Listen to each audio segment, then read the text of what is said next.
The narrative that we subscribed to, that the white race was different than everyone else, we're superior to everyone else, we're endangered, like an endangered species, we're endangered of being driven to extinction, and because of those facts as we considered them, we didn't see coexistence with other races as an option. So it validated the violence in the sense that we felt if the violence wasn't there, we were going to be wiped out.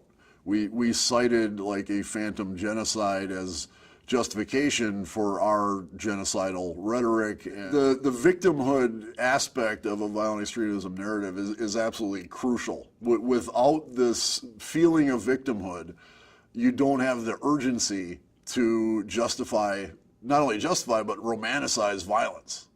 So whether that victimhood is real or imagined is absolutely immaterial. There are groups of people, there are populations of people who you could very much, like, will rightfully say are oppressed, and there's people in those groups who say, I'm not oppressed. I don't feel oppressed.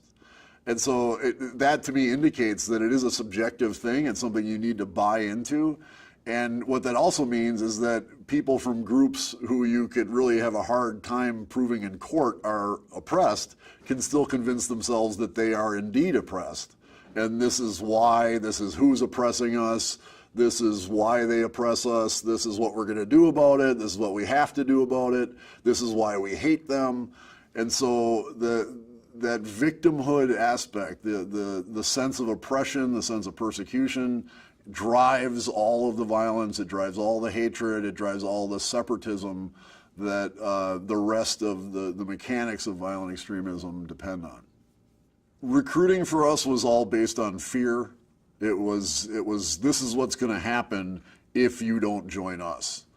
So back in the late 80s, we had a very unknowing ally to our recruitment. There was an alderman in the black community named Michael McGee, and he was rightfully enraged about the conditions in the inner city of Milwaukee, but he went about expressing that rage by saying things like he was going to organize teams of black men to take sniper positions along the freeway and shoot at white people.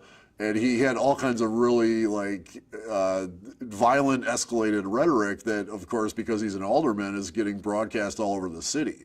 So at the time that our group was coming about, you could throw a rock and find a white person who was like very terrified of this black guy talking about shooting white people.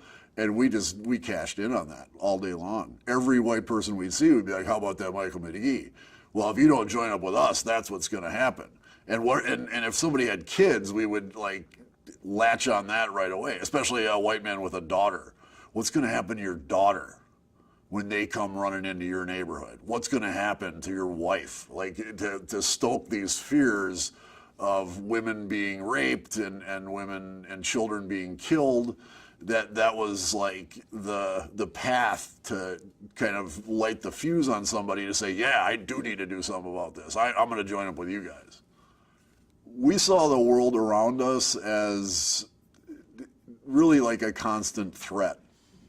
Once you start buying into the white supremacist narrative of this shadowy Jewish conspiracy to wipe out the white race, everyone you see in your day-to-day life is an enemy, because everyone who's not white is an enemy by default, and everyone who is white and isn't on your side is even more of an enemy. A race traitor was considered a more dire enemy than like your average black guy, because the black guy is just being a black guy. That's who they are, what they do. But like white people should be fighting for their race, and they're not. And we saw it as like if a white person wasn't with us, they were actively destroying their race. It was this, if you're not with us, you're against us kind of reasoning.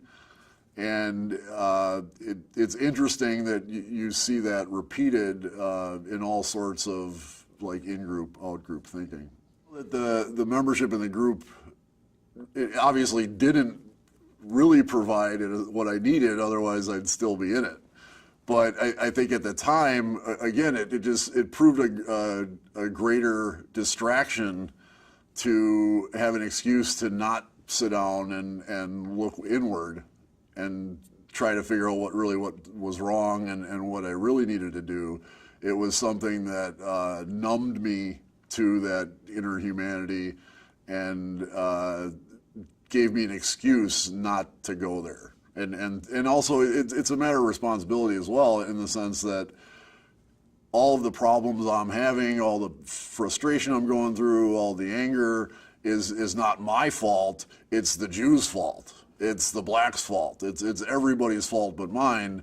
And now I can like dedicate myself to opposing them rather than going inward and seeing what the problem really is.